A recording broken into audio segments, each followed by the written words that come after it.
Welcome back to Haunted America. I'm your host, and tonight we're taking a chilling walk through some of the most terrifying true ghost stories from across the country. Some of these tales come from documented encounters, others from whispered legends passed from neighbor to neighbor, but all of them carry that unmistakable feeling that something on the other side is listening. So dim the lights, silence your phone, and let's descend into the shadows of America's most haunted corners.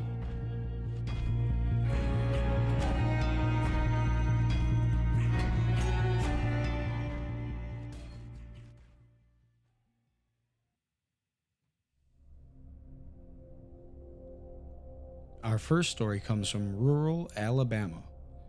A quiet country road, long stretches of pine forest, and an eerie darkness that settles once the sun drops behind the tree line.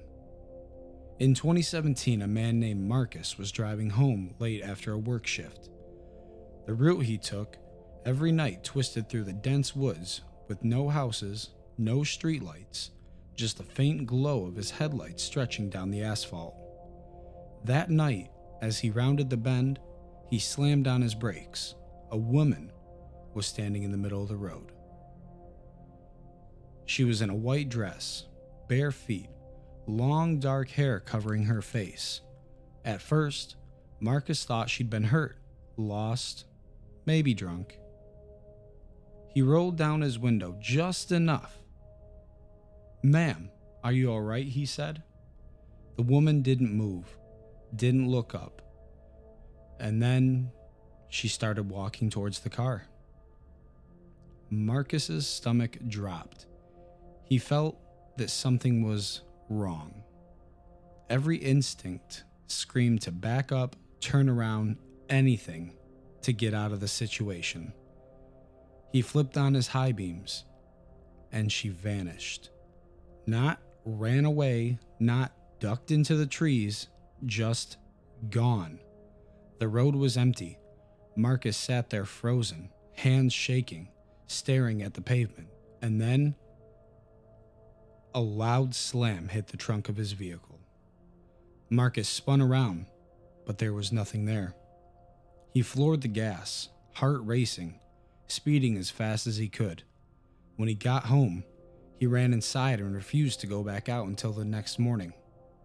The next day, he walked around the car, and there, on the trunk, were two dusty handprints, distinct, small, like a woman's, and the fingerprints seemed melted at the edges, like whatever touched the car wasn't quite solid.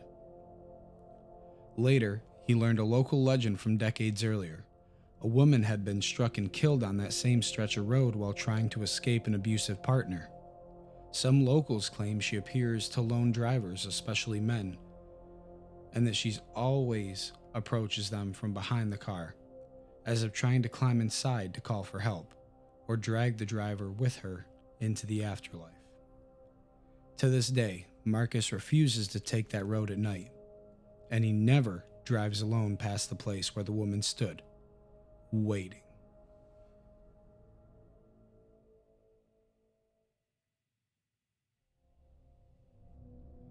Alright, before we dive back into tonight's haunted tale, I've got to tell you something that actually keeps me going through all these late night investigations, and that's Dubby Energy.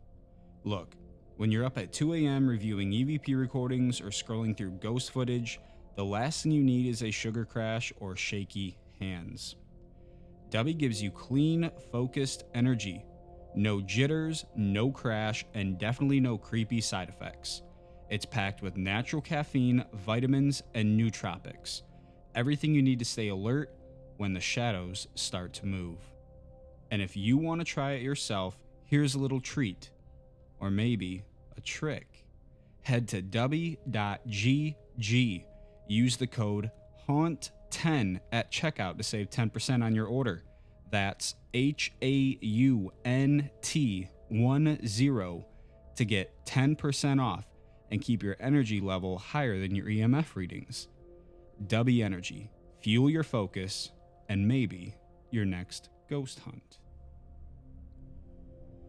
Our next story takes us north. to a college in Ohio, one with a dormitory whispered about among students every year, and room 313. The room is always assigned to one unlucky freshman who doesn't know the story. The university won't acknowledge anything publicly, but students talk. This story comes from Emily, the student assigned to 313 in the fall of 2019. Emily said strange things started immediately. On her first night, she noticed that the closet door wouldn't stay closed. No matter how many times she shut it, it slowly creaked open again. She eventually propped a chair up against it, but around 3 a.m., she woke to find the closet door wide open once again, chair pushed to the side, and the light that was inside flickering. But that's when the whispers began. For weeks, she heard them, soft voices from the closet at night, too faint to understand, too clear to be her imagination. Her roommate noticed them too and refused to sleep with the lights off. One night, everything escalated. Emily woke up to the sound of crying, not muffled, not distant. This sound was coming from right next to her bed. She sat up, heart pounding, and saw a girl maybe 14 or 15 years old sitting on the floor beside her. Dark hair, knees pulled up to her chest, and her face hidden. Emily gasped, and the girl slowly lifted her head. Her face was pale, soaked with tears, eyes dark and hollow, like she hadn't slept in years. The girl whispered, "He's still here." And then she crawled back towards the closet. Emily scrambled for the light, flipping it on, but the girl was gone. The only thing left was the closet door, wide open once again. Emily reported what she saw to the RA, and only then did she learn the rumor the school tried to bury. Years earlier, a student in that same room had died by suicide inside the closet. She'd been bullied relentlessly and wrote in her journal that she felt like someone was watching her at night. Some believe the spirit stays in room 313, warning others. Emily requested an immediate room change, and since then, at least 3 students in room 313 have reported the same thing: crying at night, closet doors that open on their own, and the whisper, "He's still here."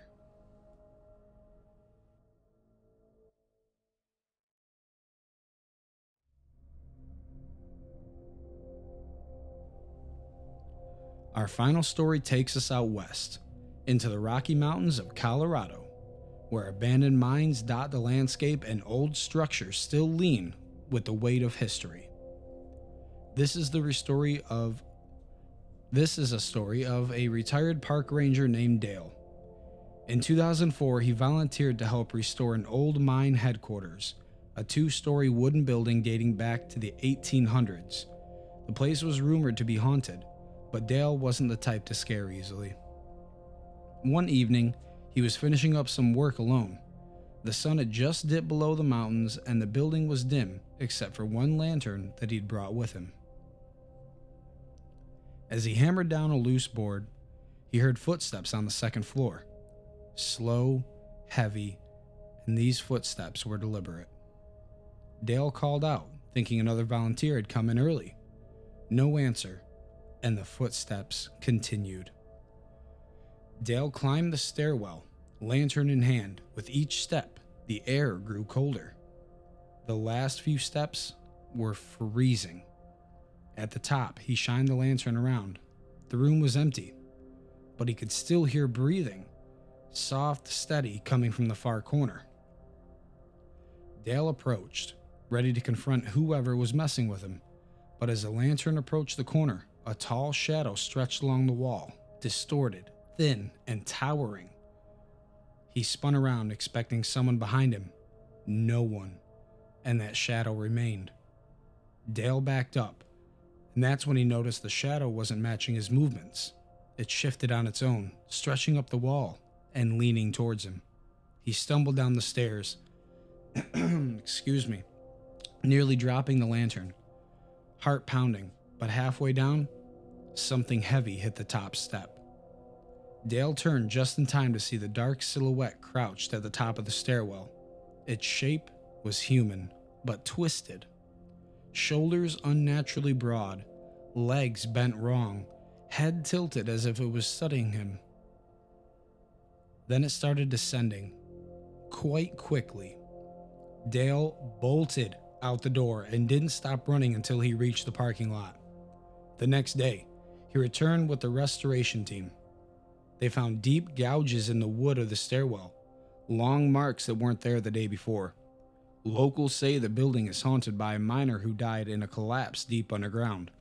Some believe he never made it out, and now he roams the headquarters trying to warn others or drag them back with him into the darkness. Dale never volunteered again.